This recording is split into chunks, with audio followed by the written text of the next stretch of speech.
김혜선 투자자님 안녕하세요. 안녕하십니까. 슬픈 날입니다. 그죠?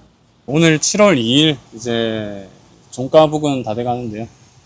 아마 한 30분 전만 해도 제가 이제 한 95억 정도, 계좌가 그래도 꽤 많이 떨어진 수준에서 95억 정도 했는데, 이제 준비해서 나와서 딱 앉으니까 이제 89억으로 더 떨어져 있는 뭐 그런 상태입니다. 오늘 하이닉스랑 삼성전자가 거의 뭐 10% 넘게 빠지고 있는 상황이잖아요. 이 이유는 어떤 거라고 보시나요?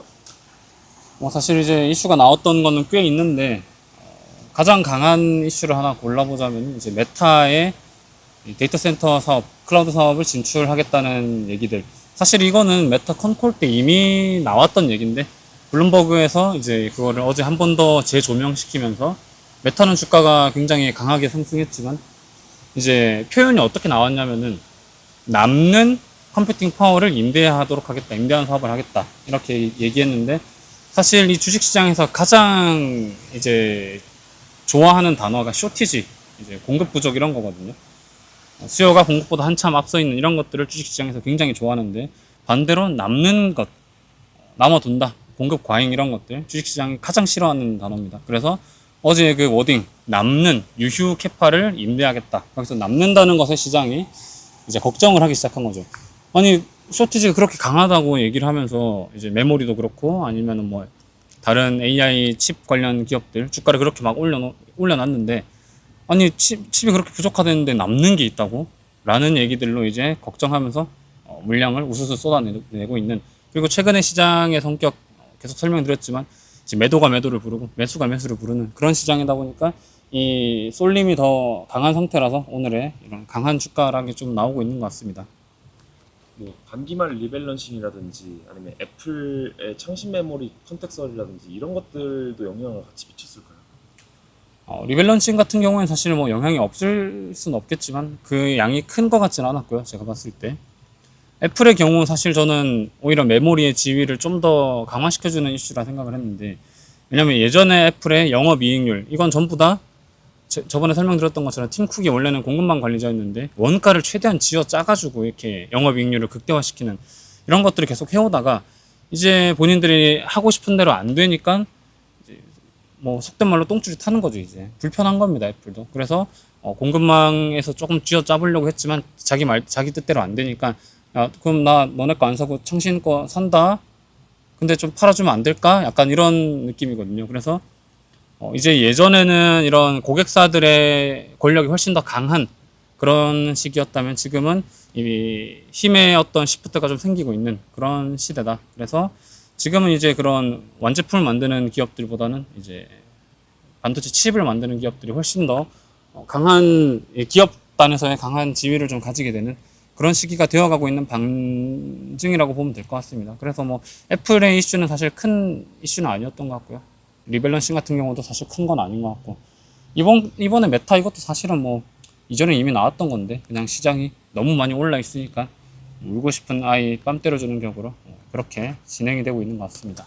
이거 말고도 있었던 이슈를 굳이 생각나는 걸 짚어보자면 뭐 골드만삭스였나? 어떤 글로벌 투자은행에서 이제 한국이나 대만의 AI 집중도가 쏠림이 너무 심하니까 뭐 매수 의견을 냈다가 중립으로 하향 조정했다든지, 구글 같은 빅테크 중에 하나가 추론에 들어가는 비용을 절반으로 낮출 수 있는 기술을 냈다든지, 나머지 것들은 그렇게 큰 방향성에 미친 영향이 없는 것 같다고 생각하시는 거죠? 사실 크게는 아니라 생각하죠. 어느 정도의 영향을 줄 수는 있겠지만 구글에서 나오는 그런 얘기들, 뭐 사실 터보컨트 때도 똑같은 거 우리 이미 다 해봤고, 딥시크 때도 똑같은 거 다 해봤고, 심지어는 오늘 또 나온 얘기 중에 딥시크도 원래는 저가 공세를 좀 많이 펼치는, 중국의 전략이 원래 그런 거잖아요. 많은 물량 저가로 이제 시장의 경쟁력을 좀 점령해 나가는 뭐 그런 전략들인데, 그랬던 딥시크마저도 가격 인상, 이제 피크 시간대에 가격을 인상하겠다 이런 발표들을 보면은 사실 이 수요는 정말로 무궁무진한, 우리가 감히 예상할 수 없는 수준인 거는 당연히 확실한 것 같고요. 그렇기 때문에 딥시크도 더 많은 캐파를 많이 늘리고 싶을 텐데 컴퓨팅 용량도 더 늘리고 싶을 거고, 최근에도 보면 또 텐센트도 이제 CXMT랑 LTA를 체결한다 이런 얘기들 나오는 거 보면은 중국도 이제는 저가 공세로는 안 될 것 같으니까 이제 좀 매출도 좀 높일 겸 가격 인상을 통해서 좀 수입을 늘리면서 또 더 많은 투자를 하기 위한 그런 방향으로 가는 것 같고요. 그래서 이런 것들을 다 봤을 때 전체적인 방향성이 흔들리는 이슈는 아직 없는 것 같다. 근데 예전에 얘기했던 것처럼 뭔가스러운 뭔가가 좀 그냥 느낌적인, 감각적인 부분이겠지만 예전에 제가 이제 하이닉스 50만 원, 100만 원, 150만 원대 이제 외치던 그때의 확신 정도는 이제는 약간 좀 약해져 있는 그런 느낌이 듭니다. 저는 개인적인 의견입니다. 이거는 제 생각에는 그래도 이제 종착지에 한 80%, 70% 정도는 와 있는 게 아닌가 하는 생각이 들고 있습니다. 그럼 이런 상황에서 투자자들은 어떤 입장을 가져야 될까요? 여전히 그래도 상승할 게 남았으니까 지금이라도 신규 진입해야 돼?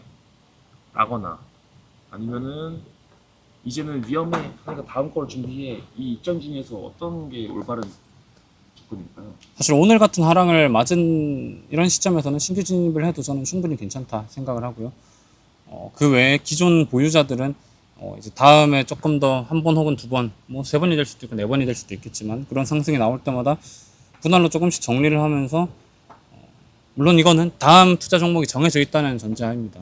다음 투자 종목이 안 정해져 있다면 사실 그거는 각자의 선택에 따라 달라지겠지만 다음에 얘가 무조건 가겠다 어떤 확신이 드는 산업이나 기업이 있다면 그쪽으로 조금씩 자금으로 옮겨 나가는 게 이제는 좀 좋지 않나 생각을 하고 있고요. 물론 저도 옮겨 나가고 있지만 오늘 같은 하락에서는 사실 이런 메모리 쪽에 추가 매수를 하는 것도 괜찮은 것 같습니다. 혹은 지금 메모리를 좀 보유하고 계신 분들이라면 오늘 같은 날에는 그래도 레버리지로 조금 전환을 하는 것도 좋은 방법이 될 수도 있지 않을까. 이제 최근에도 레버리지에 대한 설명들 몇 번 드렸고 또 댓글 같은 데서도 레버리지를 언제 사용하면 좋냐 이런 것들도 꽤 보여가지고 레버리지에 대한 얘기도 조금 해보자면은 간혹 이제 레버리지 TF를 계속 적립식으로 모으려고 하는 분들이 꽤 계세요. 근데 이번 6월 달에 상장된 SK하이닉스랑 삼성전자 레버리지 ETF랑 본주의 가격을 보면요. 본주 기준으로 SK하이닉스가 13% 오를 때 레버리지 ETF는 11% 올랐고요. 삼성전자의 경우 거의 비슷한 수준, 본주는 거의 보합 수준인데 이제 레버리지 ETF는 오히려 이제 마이너스 수익률을 기록한 그런 한 달이었는데 이게 왜 그렇게 되냐면 예전에 설명드렸던 것처럼 레버리지 ETF는 결국 위아래의 변동성이 매우 강해지면은 계속 침식 효과가 생기기 때문에 어쩔 수 없이 이제 괴리율이 좀 생기면서 가격 괴리율이 생기면서 조금씩 떨어집니다. 그래서 이제 레버리지 ETF를 뭔가 계속 적립식으로 모아 나가는 것은 지금 같은 변동성의 시장에서는 좋지 않은 선택이라 생각을 하고 그리고 레버리지를 사용해야 되는 시점은 사실 오늘 같은 날에 이제 이렇게 사용을 해야 된다. 아무 때나 그냥 막 계속 레버리지로 모으는 게 아니라 계속해서 본주를 모으다가 제가 예전에도 설명드렸던 게 레버리지 TF를 사는 것보다 차라리 대출을 내서 본주를 2배를 더 사라 이런 얘기를 한번 했었는데 그렇게 계속 모아놓은 물량들을 오늘 같은 날에 일부를 정리하면서 레버리지로 조금 넘기는 거 이런 게 정말 전략적이고 유효한 그런 전략인데 대부분은 레버리지 ETF가 수익률이 더 좋을 것 같은데 하면서 계속 적립식으로 그걸 산단 말이에요. 그랬을 때 결과물이 사실 오늘 같은 날을 보면은 좋지 않을 확률이 꽤 높다. 그리고 심지어는 저기 위에 고점에서 레버리지 ETF를 강하게 많이 매수하신 분들은 아마 굉장히 좀 힘든 시간을 보내고 있을 거라 생각합니다. 그래서 레버리지도 양날의 검이잖아요. 좋은 전략이 될 수도 있지만 항상 조심해서 써야 된다. 그래서 아무 때나 막 그렇게 적립식으로 매수하지 마시고 오늘 같은 날에 전략적으로 사용하시는 것을 추천드립니다. 현물 투자를 해야 된다는 것과 그것을 장기 보유해야 된다는 것이 사실 듣기만 하면 되게 단순해 보이지만 그런 것들을 선택한 이유 같은 것들을 따져보면 되게 전략적이고 디테일들이 살아있는 판단이라고 생각이 좀 들어요. 그쵸. 사실 제가 했던 것들을 정말 멀리서 이렇게 보면은 저도 자주 하는 얘기지만 누구나 할 수 있는 행동, 누구나 할 수 있는 투자 이렇게 보일 건데 저는 그렇게 생각하긴 하지만 그게 또 안에 필요한 어떤 부분들, 필요한 액션들이나 혹은 나의 감정 컨트롤이라든가 이렇게 되게 많이 들어있거든요. 그래서 멀리서 보면 되게 쉬워 보이지만 사실은 마냥 그렇게 쉬운 건 또 아닐 수도 있습니다. 그런 디테일들이 뭐가 있냐면요. 우선은 첫 번째로 아까 레버리지 얘기를 했기 때문에 설명드리면은 이런 레버리지 ETF 대신에 이제 평소에 이제 본주를 레버리지 활용을 해서 계속 모아놓은 것들을 특정 시점에 이런 강한 하락이 나올 때 정말 날카롭고 짧은 이런 것들일 거라 생각될 때 이제 어느 정도 전환을 시키면서 수익률을 극대화하는 것 이런 것들도 이제 유의미한 전략이라고 볼 수 있을 것이고 디테일이죠 이런 것도. 그리고 사실 가장 중요한 거는 오늘 같은 이런 하락이 올 때 어떤 이슈들이 영향을 주고 있는지 뭐 예전에도 다 우리가 엄청 많이 지나왔잖아요. 미국이란 전쟁, 터보컨트 이슈, 뭐 이전에 딥시크도 있고, 엔캐리 트레이드 있고, 이런 거 다 제가 이제 하이닉스를 매수한 이후로 계속 지나오면서 이제 버텨왔던 구간들인데, 그런 순간들에서 이런 문제들이 어떤 이슈인지, 어떤 수준의 영향을 미치는지, 그래서 이 산업이 망가지는 건지, 앞으로 더 성장을 할 수 있는 건지 판단하는 거. 이게 사실 쉬워 보이지만 쉬운 건 아니거든요. 그래서 사실 이제 하이닉스 뭐 250만원, 300만원 이렇게 한참 고점을 달릴 때, SK하이닉스 200만원 초반대 한번 와주면 안 되냐. 나 진짜 사고 싶다. 이런 생각을 하셨던 분들은 아마 오늘도 못 사고 있을 거예요. 왜냐하면은 무섭거든요, 이제. 본인이 어떤 이런 산업이나 기업에 대한 확신이나 이해도가 많이 부족한 상태에서 이런 극단적인 하락이 오면은 무서워서 못 삽니다. 그리고 심지어 한 240만원, 50만원 사신 분들도 오늘처럼 220만원 이렇게 떨어지면 손절을 하는 분들이 굉장히 많아요. 그런 게 이제 제가 걸어왔던 길과 그런 분들의 차이점이라고 보시면 될 것 같아요. 이게 쉬워 보이지만 사실 엄청 쉬운 거는 아니다. 그래서 우리가 이런 장기 투자로 이제 큰 수익을 낼 때는 생각보다 많은 고통과 이런 역량이 좀 수반된다. 이렇게 좀 이해를 해주시면 될 것 같습니다. 그래서 이 겉으로 보이는 액션, 특히 멀리서 볼 때 되게 쉬워 보이거든요. 근데 그 내면에 있는 어떤 뭐 인사이트라든지 혹은 판단 과정, 그리고 미래에 어떤 것들이 올지 계속 생각해 보는 것들, 여러분들이 보시는 것처럼 그렇게 쉽지만 않을 수도 있습니다. 아마 여러분들이 제 위치였다면은 여기까지 오는 게 아마 쉽지 않았음을 아실 텐데, 언젠가는 그런 순간이 또 오실 거니까 그때 되시면은 저 사람 그때 그래도 엄청 힘들었겠다. 되게 많은 것들을 해야지 여기까지 올 수 있었구나 라는 걸 깨닫게 되시지 않을까. 오늘도 그렇고 어제도 그렇고 하락이 꽤 나오면서 제가 한 이틀간 한 20억 넘게 좀 사라졌거든요. 제 계좌 손실이 한 25억 정도 되는 것 같은데, 사실 한 25억이라고 하는 돈은 누군가에게는 이제 평생을 걸어놓고 벌고 싶은 돈, 뭐 이렇게 표현을 해도 될지 모르겠지만, 댓글들 보면은 10억만 있으면 그냥 편하게 놀면서 지내고 싶다, 20억만 있으면 그렇게 하고 싶다, 이런 댓글들 꽤 있는데, 아마 이런 생각 하시는 분들 많으실 겁니다. 한 20억만 있으면 나도 은퇴하고 편하게 지내고 싶다. 근데 그런 돈이 이제 저는 이틀 만에 이제 사라진 건데, 그럼에도 불구하고 제가 이런 산업의 방향성 같은 것들 체크하면서 아직까지 전혀 문제가 없기 때문에 마음이 불편한 건 사실이지만, 그렇다고 제가 막 흔들려서 막 공포에 질려가지고 패닉셀 하고 이런 건 아니기 때문에, 여러분들께서도 이런 하락이 오더라도 많은 것들이 준비되어 있다면 패닉셀 하지 않으실 거고요. 이런 것들이 또 계속 중첩이 되면서 여러분들의 뭐 투자 그릇도 커질 거고 필요한 과정이라 생각합니다. 그래서 불편하시겠지만 덤덤하게 좀 이겨내면서 또 성장을 할 수 있는 발판으로 삼으셔야 된다. 그리고 아까 제가 이제 SK하이닉스가 그래도 한 70% 정도 온 것 같다 이런 얘기를 했는데, 아까 그런 얘기를 하면서도 제가 평소에 얘기하는 게 메모리 반도체 아직 갈 길이 멀다, 아직 많이 남았다 이런 얘기를 하잖아요. 그래서 뭔가 혼돈이 생기실 것 같아서 좀 더 부연 설명을 드려보자면은, 이제 이런 넘버적인 측면들, 뭐 실적이라든지 혹은 LTA의 어떤 가격 하한선이 유지된다는 내용들, 다양한 이 메모리 기업들의 수익성이 보존될 수밖에 없는 증거들이 굉장히 많습니다. 근데 이거는 숫자적인 측면이고요. 제가 생각하는 이제 70% 80%온 것 같다는, 이제 어떻게 보면 주가가 실적과 연동이 되는 건 맞지만 반드시 1대1 대응되는 건 아니기 때문에, 지금의 제가 느끼는 거는 뭔가 극단적인 쏠림과 또 이미 27년, 28년, 29년에 메모리 수요가 어느 정도 될 거고 공급은 어느 정도 늘어날 거기 때문에 아직까지 메모리가 싸다, 메모리 주가들이 아직 많이 남았다, 이런 논리들이 많이 형성이 되어 있기 때문에 이 미래의 것들도 슬슬 많이 당겨오고 있는 그런 생각이 들어서, 그래서 제가 이제 뭔가가 있는 것 같다라는 게 조금 자세히 드려보자면은, 대부분의 시장 참여자들, 특히 메모리를 투자하고 조금 열심히 알아봤던 사람들은 누구나 알아요. 27년, 28년, 29년에도 공급 부족이 지속된다는 건 누구나 알고 있는 이슈들이고, 그 모든 것들이 이제 주가에 다 반영이 되어 있다 생각을 하기 때문에, 이제 이것보다 더 강력한 뭔가가 나오기 힘들다면은 지금쯤이면 그래도 70%, 80% 정도는 와 있을 수도 있겠다. 물론 숫자가 계속 나오면서 주가가 조금씩 더 갈 수는 있겠지만, 지금이 그래도 어깨 정도는 와 있는 게 아닐까라는 생각이 듭니다. 그래서 제가 말씀드렸던 한 70%쯤 온 것 같다라는 얘기는 이런 뜻이고, 그럼에도 불구하고 메모리가 더 갈 수밖에 없다는 거는 또 이미 정해져 있는 어떤 미래의 수익성이 이미 보장이 되어 있는 게 너무 강하기 때문에, 그래도 아직 많이 남아있다고 생각하는 거고요. 그래서 그 시점이 굉장히 어렵기 때문에 제가 표현을 뭔가가 있다 얘기하는 건데 어떻게 제가 확신을 가지고 맞출 수가 없는 거니까요, 주가는. 그래서 그렇게 표현한 거니까 여러분들께서 너무 혼동하지 마시고 제가 생각할 때 주가는 그래도 한 70% 정도는 와 있지 않을까. 궁금한 게 있습니다. 네. 한간에 보면 당연히 절대 꼭지가 어딘지 알 수 없으니까 사람들이 이제 이 매도는 예술이라고 하잖아요. 매도를 한 타이밍에 있어서 선호도가 누군가는 이쯤이면 팔기 시작해도 될 것 같다. 즉 왼쪽 어깨에서부터 팔기 시작하는 사람. 근데 누군가는 끝까지 안 팔고 진짜 최후의 최후 꼭지까지를 보고 거기서 좀 수익을 많이 반납하더라도 오른쪽 어깨에서 팔겠다 하는 파가 있는데 해산 투자자님은 어느 쪽이 좀 가까우신가요? 저는 사실 머리에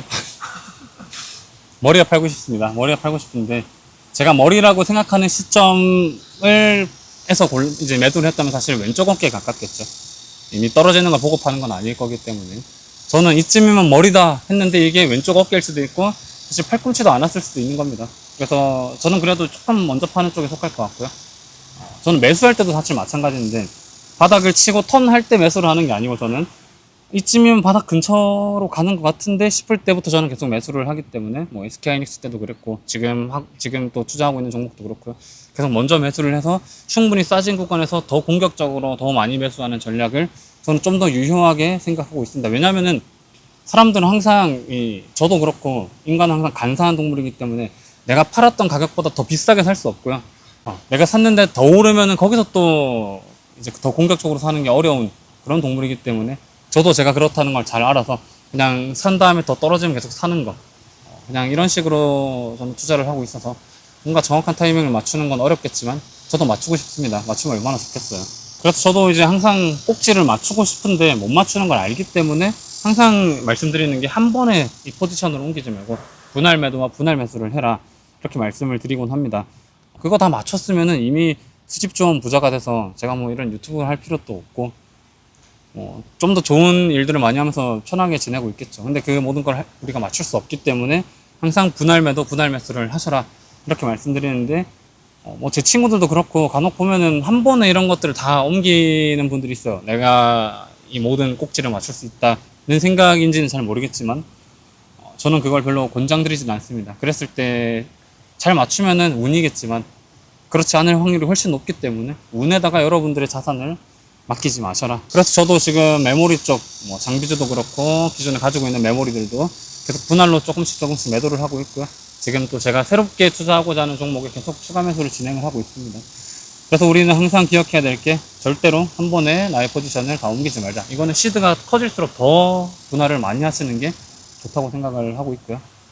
그래서 제가 이제 집중 투자로 어느 정도 유명세를 얻은 것 같기도 하고, 이제 김혜산 하면은 뭔가 집중 투자와 장기 투자, 큰 수익률 이런 게 약간의 이미지로 잡혀 있는 것 같은데, 제가 집중 투자를 권장드렸지 한 번에 모든 것을 매도하고 매수하는 거를 얘기한 적은 없거든요. 그래서 이런 부분은 이제 여러분들께서 오해하지 마시고 항상 분할 매도와 분할 매수 이렇게 잘 지켜주셔야지 또 집중 투자할 때 더 큰 어떤 수익을 만들 수 있다. 저는 종목을 많이 분산하라고는 안 하거든요. 분할하라고는 안 하는데 우리가 확신을 가진 하나의 종목 그거를 찾았다면은 거기서는 그래도 분할 매수와 분할 매도는 꼭 해야 된다 생각을 합니다. 그래야지 우리가 꼭지를 맞출 수 없는 걸 우리 알고 있기 때문에 그래야지 우리가 좀 실수를 안 할 수 있고 또 약간의 아까 얘기했던 어떤 어깨 같은 지점에서 매매를 할 수가 있다. 그리고 또 이건 시드에 따라 좀 다를 수 있는데 시드가 이제 근로소득에서 큰 차이가 없는 분들, 연간 근로소득과 큰 차이가 없다면은 그래도 좀 공격적으로 한 번에 많이 옮기셔도 괜찮을 수 있습니다. 왜냐면은 그래도 6개월, 1년 동안 들어오는 현금 흐름으로 어느 정도 평단가를 낮추거나 이렇게 할 수 있기 때문에 괜찮은데 시드가 커질수록 그 난이도가 점점 올라간다. 그래서 분할을 하는 것도 더 횟수를 많이 나눠야 되고 처음에 매수를 하는 것도 좀 더 많이 나눠서 더 밑으로 내려갈 것도 생각하면서 계속 깔아서 이렇게 사야 되기 때문에 훨씬 좀 더 어렵습니다. 그래서 시드가 많이 커지신 분들은 이 분할 매도와 분할 매수 꼭 지키셔야 되는데 그 중에서도 좀 더 세밀하게 나눠서 좀 더 여유를 가지고 더 길게 매도와 매수를 이렇게 하시면 좋을 것 같다. 너무 한 번에 옮기려고 하면은 피볼 확률이 높습니다. 예전에 제가 SK하이닉스 처음 매수했을 때는 한 번에 1억 5천 넣고 그 다음에 한 1억 2천 정도 이제 추가 매수를 진행했던 건데, 그때는 어떻게 보면 총 매수 금액의 절반 이상을 샀잖아요. 왜냐면 그때는 그래도 뭐 1년에서 2년 정도면은 어느 정도 제가 채울 수 있는 금액이었기 때문에 그렇게 했던 건데, 사실 지금은 제가 뭐 신규 종목을 산다고 한 번에 뭐 50억씩 사면은 절반이라고 하면 제가 100억 기준으로 50억이 되는 거잖아요. 한 번에 50억을 사버리면은 이건 좀 얘기가 많이 다르다. 어렵단 평생 말입니다. 일해야. 그쵸. 평생 일해도 못 모으는 돈일 수도 있습니다. 그래서 그걸 한 번에 제가 이렇게 사기 어렵기 때문에 계속 분할로 이렇게 진행을 하고 있다. 그래서 여러분들도 한 번에 하지 마시고 시드가 커질수록 좀 더 여유를 가지고 더 길게 나눠서 매매를 하시는 것을 추천드립니다. 오늘 하락이 사실 다들 많이 불편하실 겁니다. 저도 불편하고요. 뭐 안 불편하다 하면 거짓말이겠죠. 어제 팔았다가 오늘 샀으면은 15억이 그냥 생기는 건데, 그죠? 근데 이게 사실 의미가 없다는 거 계속 말씀드리잖아요. 그 모든 과정을 거쳐오면서도 저는 처음 유튜브 찍었을 때 15억에서 120억까지 갔다 온 사람으로서 이미 다 해봤잖아요, 제가. 여러분들도 그러니까 너무 흔들리지 마시고요. 이런 날에는 그냥 퇴근하시고 에어컨 켜고 시원한 맥주 한잔 하시고 일찍 주무시면 됩니다. 이런 생각으로 그냥 버티시면 되고요. 사실 이제 이거는 위로의 말씀이고, 이제 주가적인 차원에서 보면은 주가는 안 좋지만 사실 산업에서 변한 거는 아직 없다. 제 판단은 그렇습니다. 아무것도 변한 게 없고요. 오히려 더 좋아질 수밖에 없는 그런 이슈들이 좀 많이 보이는 것 같습니다. 그래서 너무 겁먹지 마시고 그냥 오늘 시원하게 맥주 한잔 하시고 주무시면 내일 또 좋은 날이 오지 않을까, 그렇게 마무리를 하면 될 것 같습니다. 다음 시간에도 또 힘든 날이 있다면 여러분들께 댓글에 그런 분들 계시더라고요. 신경안정제, 신경안정제 제가 놓아드리러 올 테니까요. 다음 영상에서 또 좋은 영상으로 돌아오겠습니다. 감사합니다.